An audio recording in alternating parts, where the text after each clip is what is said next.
안녕하십니까. 동명대학교 복지경영학과 이지은 교수입니다. 여러분들과 함께 이렇게 신기술 분야 온라인 산업체 재직자 단기 과정을 통해서 만나게 되어서 너무 반갑습니다. 저는 마케팅의 개념에서 여러분들에게 스마트 팩토리까지의 스마트 팩토리에 대한 좀 더 기술적인 면을 설명하기보다는요. 요즘에 사람들이 왜 스마트 팩토리까지 해야 하는 상황까지 가는 어떤 성향에 대해서 말씀을 드리도록 하겠습니다. 요즘에 스마트 이런 단어들을 굉장히 많이 쓰고 있는데요. 과연 스마트라는 것은 무엇을 의미를 하는지, 우리가 똑똑하다, 알아서 잘한다, 이런 표현을 해야 할지, 아니면 체감하는 심리적인 어떤 스마트하다라는 표현은 무엇인지에 대해서 한번 생각해 볼까 합니다. 그리고 두 번째는 스마트한 고객들이라고 표현까지는 될 수는 없으나 어쩔 수 없이 스마트해져야 되는 고객들, 우리들에 대한 어떤 현상들, 그리고 마무리하면서 스마트 팩토리를 하는 기업들에 대한 설명을 마무리로 하도록 하겠습니다. 저는 동명대학교 미래융합대학 복지경영학과 소속입니다. 그리고 현재는 미래융합대학 성인학습지원센터장을 맡고 있고요. 저의 전공은 경영학이고 마케팅 전공입니다. 물론 여러분들의 현상에 대해서 트렌드에 대해서 이야기를 많이 하다 보니 이러한 분야들의 이야기도 하게 되겠지만 또한 요즘 시대에는 여러 가지를 공부를 하고 또 함께 나눔을 하는 것도 교수자로서 꼭 필요한 상황인 것 같습니다. 이러한 시점에서 이번에 단기 강좌에 같이 여러분들 만나게 돼서 너무 반갑고 동명대학교에서도 이러한 강좌를 함께 여러 대학과 하게 된 거에 대해서 굉장히 감사하고 저도 개인적으로 참여하게 되게 해주셔서 감사함을 강좌를 통해서 전달하고자 합니다. 요즘에는 굉장히 경기가 좋지가 않다고 우리가 표현을 하죠. 그냥 안 좋은 정도가 아니라 굉장히 어려운 중소기업들 상황들을 저도 맞닥뜨리고 있습니다. 생각하는 것 이상으로 어려움이 은행권에서나 여러 가지 편에서 보게 되는데 이러한 어떤 기업의 심리의 악화는 투자자에게 아무래도 부담을 주게 되는 것이 전이가 되는 것 같습니다. 경제 성장에 또한 추진력을 앗아가기도 하고 견고한 노동시장과 가계 재정에도 경기 선행 지수인 특히 소비자 신뢰가 에너지 가격 때문에 한동안 침체를 맞이하고 있습니다. 그래서 경제는 굉장히 견고한 성장 속도는 느려지고 있는 상황들을 여러분들도 만나게 되시고요. 우리가 변화를 한다 이러한 사회적인 변화의 이야기보다 이 속도전에서 보았을 때 굉장히 체감이 어떤 것은 느리고 어떤 것은 너무나도 빠르게 변화되는 게 현실인 것 같습니다. 여러분은 어떠세요? 제가 보는 여러 기업을 운영하시는 분들이 특히 노동시장에서의 일할 사람이 없다. 그리고 일하는 사람들은 일할 곳이 없다라는 표현을 예전에는 했는데 요즘에는 일할 곳이 없다라는 표현은 안 하시는 것 같습니다.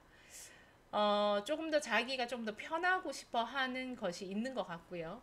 그리고 그것이 자기의 권리를 주장하는 것이 또 굉장히 스마트한 것으로 또 표현이 될 수도 있다라는 생각이 듭니다.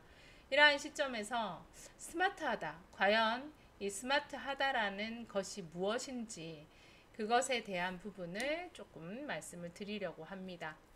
코로나19 이후에 가장 많이 바뀐 것이 굉장히 K자형 소비 양극화라고 하는데요. 코로나가 일어나면서 다들 예상하기에는 잠깐 바이러스로 인해서 정신이 없다가 다시 경기가 회복이 될 거라고 V자형 경제 곡선을 가질 거라고 예상을 했습니다. 하지만 예상과는 다르게 소비가 굉장히 양극화되게 되는데요. 특히 K자형에서 굉장히 잘 팔리는 거는 계속 더 잘 팔리는 거죠. 특히 쿠팡이라든지 아니면 우리가 얘기하는 어떤 명품 브랜드도 그 백화점에서 줄을 서서 살 정도로 우리가 이제 보복 심리라 하죠. 내가 여행 가서 써야 되는 것을 놔두는 것이 아니라 그 저장해 놓는 것이 아니라 어떻게든 소비를 하는데 그것이 이제 명품 브랜드. 그리고 스시 오마카세라고 들어보셨나요? 그 1대1 응대를 하는 그런 오마카세도 굉장히 많이 생겼습니다. 우리는 서로 간에 그 바이러스 때문에 거리를 두기 위해서 만들어진 거라고 표현하실 수도 있는데, 그것보다 나만의 어떤 소비를 할 수 있는 보복 심리, 보복 그 어떤 소비에 대한 부분들이 적용이 되었다고 볼 수가 있습니다. 그에 비해서 대면으로 만나는 곳, 아니면 신제품, 종전의 2위 이하의 업체들, 좀 어중쩡한 포지셔닝을 하는 브랜드들은 굉장히 하강 곡선을 타는 그런 양극화 현상이 일어나게 됩니다. 그렇게 되면서 소비자들은 사회 전반적으로 몇 가지 형태를 가지면서 변화하게 됩니다. 크게 사무환경, 교육환경, 취미활동이라고 표현을 하는데요. 사무환경은 재택근무가 시행이 이루어지게 되면서 코로나 이후에도 국내 100대 그룹 중에서 43.6%는 재택근무를 유지하겠다고 선언을 합니다. 그렇게 함으로 인해서 소비, 우리 노동시장에서는 가상오피스라든지, 지금도 단기가정을 일반적인 형태가 아니라 이런 온라인의 형태로 해서 소비자들에게 아니면 교육자에게 좀 더 편리하게 교육을 이행을 하는 많은 시스템들이 개발되게 됩니다. 일을 하러 가서도 일을 하는 시간에 집중을 하다가 또 그 나머지 시간에는 알차게 베케이션을 즐길 수 있는 워케이션이라는 단어가 새로 생기게 됩니다. 그와 함께 일할 수도 있고 휴가를 즐길 수도 있는 제주도라든지 강원도라든지 이러한 곳에 굉장히 좋은 어떤 숙박시설들이 만들어지게 되고요. 그리고 교육 환경으로는 이제 온라인의 수업을 대체하는 에듀테크 기업들이 많이 생기게 됩니다. 그래서 야나두라든지 크몽, 클래스 101과 같은 이러한 그 웹사이트를 통해서 소비자들은 자기가 알고 싶어하는 교육을 좀 이렇게 알게 되는 거죠. 근데 워케이션이나 이런 부분들을 보면 많은 사람들이 이때까지의 내가 알고 있던 사무 환경, 내가 알고 있던 교육 환경이 이렇게 변화될 수 있기 때문에 그것을 이용하고 활용하는, 그래서 내가 그런 것의 주체가 되고 사무 환경과 일을 하는 데 있어서 내 환경을 내가 선택할 수 있다라는 그러한 의사결정 자체가 굉장히 스마트한 삶의 행위라고 이야기를 하게 됩니다.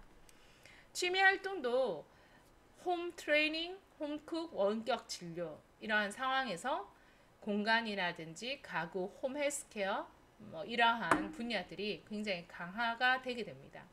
이케아에서도 보면 이케아에서 주장하는 이야기 중에 하나가요. 어쨌든 전 세계 사람들이 이주를 하다가 어느 한 도시나 도심에 모이게 될 것이다. 그러면 더 노른자에서만 모이게 되기 때문에 그 노른자의 좁은 땅덩어리에 다 몰려있기 때문에 더 실용적이고 그 좁은 곳에서 인테리어가 가능한 가구들이 훨씬 많이 판매가 될 것이다 라는 것이 자기들의 예상 범위입니다. 이러한 그 우리가 예상하지 못했던 새로운 시대의 변화가 스마트하다라고 표현을 하고 있다라는 거죠.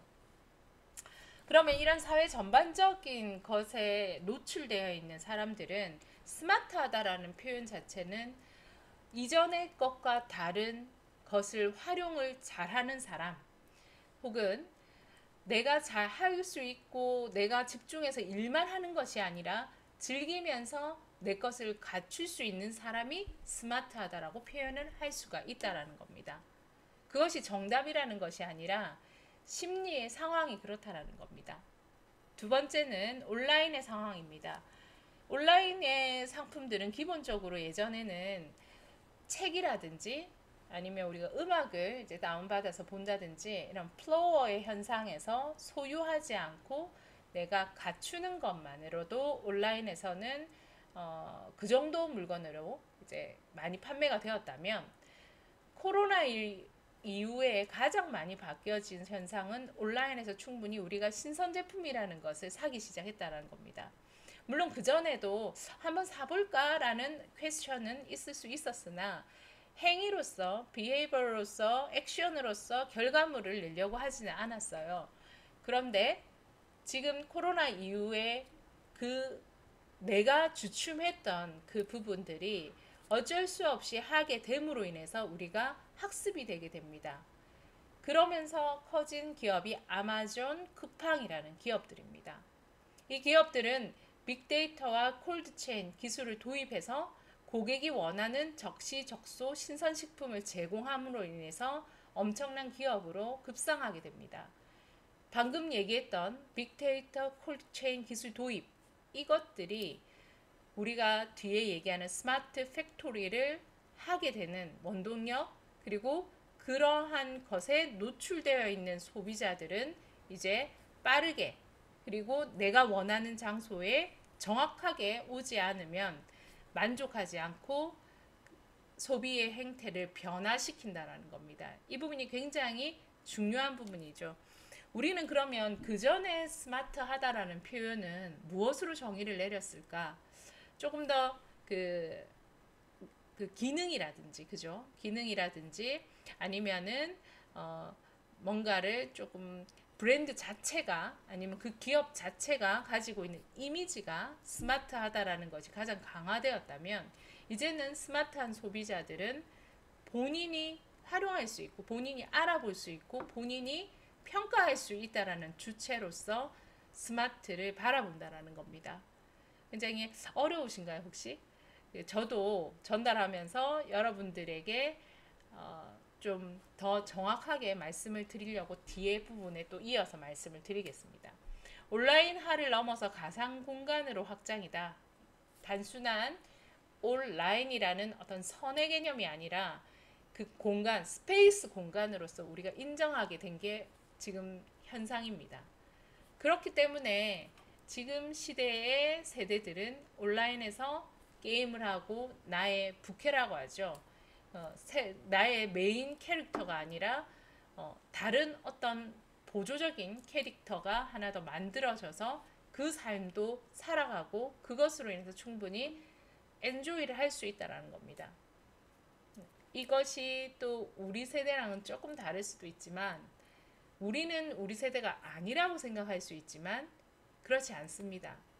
충분히 유튜브를 보고 아침에 일어나서 저녁까지 인스타그램, 페이스북, 유튜버를 통해서 사람들과 소통을 하고 있다면 우리의 삶 자체도 이미 가상 공간에서의 삶을 인정하고 그 안에서 어떻게 활용하는지에 따라서 내 삶이 스마트하다, 스마트하지 않은 사람으로 평가를 한다는 것입니다. 버티컬 커머스라 해서 온라인에서 카테고리 킬러 플랫폼이 굉장히 유행을 하게 됩니다.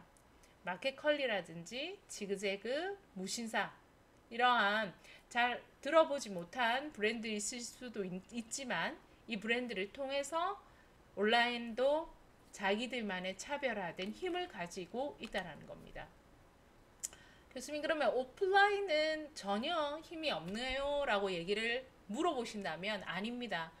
아주 코로나 때 힘든 상황임에도 불구하고 서울 여의도에 있는 더현대 백화점은 하루 매출 100억 원을 이룩할 만큼 굉장한 성과를 이루었었습니다. 그러면 왜 사람들은 오프라인에는 어떤 것을 요구를 할까요? 온라인과 오프라인의 같은 소비의 요구사항이 있었다면 지금은 스마트한 고객들은 온라인에서는 이런 면을 만족시켜줘, 오프라인에서는 이런 면을 만족시켜줘 라는 것이 명확하게 드러난다는 겁니다. 오프라인에서는 최소한 대화와 접촉은 최소화하되 내가 매장에 들어갔는데 너무 과하게 애착관계와 접근력을 하는 것을 좀 낯설어 합니다. 하지만 관계소통과 SNS 메신저를 통해서, 인스타그램을 통해서, 페이스북을 통해서 사전에 오프라인에서의 내용들을 익히고 오거나 하게 되는데, 그런 것을 통해서 스타벅스의 사이렌 오더라든지 배달의 민족에서 하는 개발들, 아마존 고라고 해서 아마존에서 오프라인에서 만드는 바로바로 예, 계산하지 않고 빠른 속도로 빨리 매장을 나가게 하는 이러한 그 제공물이 오프라인에서는 스마트하다고 보는 거죠. 근데 우리가 매장에서 가장 스마트하다고 평가할 수 있는 것은 매장에 둘러보는 것이 아니라 들어가고 나갈 때 빠르게 신속하게 계산하는 시간이 너무 오래 가게 되면 낙후되다. 계산을 이렇게 좀 이게 바로바로 하지 못하는 지점이 트렌디하지 않다라고 표현할 수 있다라는 겁니다. 그래서 오프라인에서는 실제 계산은 빨리 하지만 둘러보는 그곳에서 스테이할 수 있는 시간에 충분한 경험과 체험을 하는 것을 굉장히 요구합니다. 그렇기 때문에 오프라인의 인테리어도 굉장히 중요하게 된 거죠. 왜 중요할까요? 그곳에 갔을 때 내가 그곳을 사진을 찍어서 그 사진을 인스타그램이나 온라인에 2번 자랑할 수 있는 그것을 잘 활용하는 사람만이 스마트하다라고 우리가 인지하는 사회에 살고 있습니다. 여러분들은 어떠세요? 그렇기 때문에 우리가 뭐 2번 자랑하는 거, 뭐 호텔을 가더라도 요즘에 호텔 되게 비싼 호텔들이 많이 생겼어요. 뭐 하룻밤에 40만 원, 50만 원 묵어도 사람들이 굉장히 많이 가는 이유가 내가 단순하게 그 호텔을 머무는 것에서 끝나지 않고 그것을 찍어서 그곳에 갔다라는 것을 찍어서 인스타나 SNS에 올리게 되면서 나는 이런 사람이다라는 이미지를 만드는 데에도 이 사진이 사용이 되죠. 그러면 뭐죠? 나의 이미지를 만드는 비용에도 소비가 되었다고 보는 겁니다. 그래서 그러한 온라인과 오프라인을 연결하는 데 활용되는 오프라인 장소는 여전히 사람들이 많다라는 거죠. 그것이 스마트하다라는 표현을 하고 있다라는 겁니다. 그러한 지점에서 우리가 그러면 왜 스마트하다라는 거, 이 지점에서 스마트하다라는 표현 자체가 이제 스마트 팩토리를 만들어내고 그 스마트 팩토리에서 얘기하는 건 당연히 기술적인 부분이기는 하나 우리가 집중하는 거는 사실은 스마트 팩토리라든지 여러 가지 현상의 사물 인터넷에 대한 내용들은 분명히 다른 교수님들의 내용에서 여러분들이 익히게 되실 겁니다. 그러면 이번에서는 조금 더 거시적인 스마트하다라는 것에 대한 부분을 우리가 그 강의로서 조금 만나봤으면 하는데요. 스마트 TV, 스마트 홈, 스마트 그리드 이러한 기술과 개념들이 지능화되고 우리가 스마트 시대다. 스마트하다는 뭘까요? 빨리빨리 거스르지 않고 지체하지 않고 진행된다라는 것을 표현을 할 수도 있겠죠. 그 진행을 위해서는 사전에 무언가가 컨택이 돼야 되고 그리고 자료가 정리가 돼야 되고 그러한 의사결정 자체 부분에서 사람보다 훨씬 더 기술이 개발되어 있는 것들이 그 사람의 의사결정을 이끌어줘야 되는 것이 4차 산업혁명의 스마트가 아닐까 이런 생각이 듭니다. 그래서 사물 인터넷, 빅데이터, 인공지능 기술들이 공장을 업그레이드 시키고 있는 것이 우리 지금 살아가고 있는 현장에서 스마트 팩토리의 개념입니다. 스마트 공장은 다양한 제품 개발부터 양산까지 시장 수요 예측 및 모기업의 주문에서부터 완제품 출하까지 모든 제조 과정을 포함하는 말입니다. 그래서 우리가 고도화라고 하는 것은 5개로 나눌 수가 있는데요. 예를 들어 아주 기초적인 고도화의 단계는 협의의 기초 단계라 합니다. 그래서 우리가 바코드 유통에서 바코드나 RFID 방식 아시죠? RFID로 기초 데이터를 수집하고 생산 실적을 자동으로 관리하는 것 간단한 이러한 자동 관리가 가장 기초 단계입니다. 그리고 중간 수준의 1번은 설비 정보를 최대한 자동화하는 것. 그리고 2번째 중간 수준은 모기업과 서플라이 체인, 공급 사슬 관련된 정보 및 엔지니어링 정보를 공유하는 것. 아시겠죠? 그리고 고도화 수준은 이런 사물과 서비스와 비즈니스 이 3개 모듈 간에 실시간 대외 체제가 구축된다는 겁니다. 그래서 기계 스스로가 판단하고 생산 지시를 하고 제어가 가능한 가상 물리 시스템 공장이 구현이 되는 거죠. 이렇게 됨으로 인해서 이 고도화 수준까지 이르면 노동시장에서의 우리가 어려움을 겪고 있던 것이 스마트 공장의 고도화 수준에서 커버가 되는 현상을 볼 수가 있습니다. 스마트 공장은 생산, 에너지, 물류, 앞에서 말씀드렸듯이 물류, 고객 서비스, CRM. 이 앞에서 말씀드린 왜 스마트 고객을 말씀을 드렸냐면 고객이라는 그 서비스를 받는 사람들은 이러한 관계 마케팅적인 측면에서의 서비스를 계속 관리를 잘 하는 기업과 이어나가고 싶어 합니다. 지속 가능성을 구축하고 싶어 하죠. 그래서 스마트 공장이 단순하게 생산과 에너지, 물류만의 개념이 아니고요. 그 부분이 결론적으로는 고객의 만족을 가지게 하는 가장 마지막에 그 결과론을 이끌고 싶어 하는 그러한 공장의 구성이다 보시면 됩니다. 그리고 제품의 인터넷 오브 서비스, 그리고 스마트 자재 투입, 그리고 제품을 생산하는 사이버 물리 시스템, 센서, 컨트롤러, 네트워크, 디바이스를 제어하는 사물 인터넷으로 다 구성이 되는 게 스마트 공장입니다.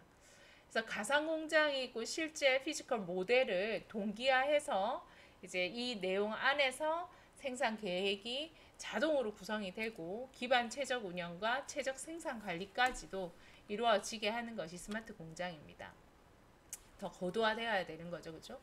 스마트 팩토리는 인포메이션 ICT라고 해서 여러분들이 잘 아시다시피 어떤 커뮤니케이션 테크놀로지 한 부분들의 그 정보를 기반으로 제조업이 융합해서 산업기기와 생산 과정이 모두 네트워크, 그래서 사물 인터넷, CPS, 빅데이터, 클라우드 이러한 기술을 통해서 기계 간 상호 소통을 통해서 생산 반식의 전 과정이 자동화와 플러스 정보화가 돼서 공장과 공장을 비롯한 이 연결되는 가치 사슬 전체가 하나의 공장처럼 실시간 연동되고 통합되는 생산 체계를 스마트 팩토리랍니다. 자동화되고 알아서 잘 속도감 있게 돌아간다. 이게 스마트 팩토리라고 표현을 할 수가 있는데요. 이거에 관련된 기술은 여러분들이 다 많이 아시고 있는 SCM, ERP, MES, PLM 이러한 부분들과 이거 산업적인 인터넷 서비스고요. 그리고 뭐 센서라든지 제어기라든지 모바일 디바이스, 스마트 제품들을 통해서 그 공장에서 이루어지는 것들이 인공지능과 산업용 로봇이 다 함께 어우러지면서 특히 빅데이터를 통해서 이 시스템이 계속적으로 빠르게 그 오류 없이 돌아가는 것을 말합니다. 그러면 스마트 팩토리가 왜 나오게 됐는지 이야기를 좀 이어나가게 되면요. 전 세계적으로 제조 혁신의 바람이 거세게 일어나게 됩니다. 특히 스마트 팩토리의 생산 체계를 기반으로 하면 소비자들에게 개인에게 맞춤화된 제품을 공급할 수 있다. 그리고 아까도 말씀드렸듯이 소비자가 주체가 되게 되고 소비자가 소비를 이끌어 나가는 이러한 상황에서 다양한 소비의 욕구를 표현하게 됩니다. 좀 더 효율적으로 대응할 수 있게끔 되어야 했고, 그래서 현재 변화하고 있는 제조업 트렌드를 맞추기 위해서는 새로운 형태의 생산 제조 기술에 대한 연구 개발이 필요했고, 그 연구 개발에서 스마트 팩토리가 소비자들의 형태에 맞춰진 것을 제공할 수 있는 형태의 가장 기반 인프라를 구성할 수 있다라는 어떤 그 결과를 내게 됩니다. 그래서 제조업에서의 가장 혁신은 이제 스마트 팩토리를 통해서 소비자까지 만족하자는 것입니다. 언제부터 그랬을까요? 생산 관리 시대, 조직 관리 시대, 그리고 마케팅 관리 시대까지만 해도 이 소비자의 주문에 대해서 효율적으로 능동적으로 대처하자라고 하지 않았습니다.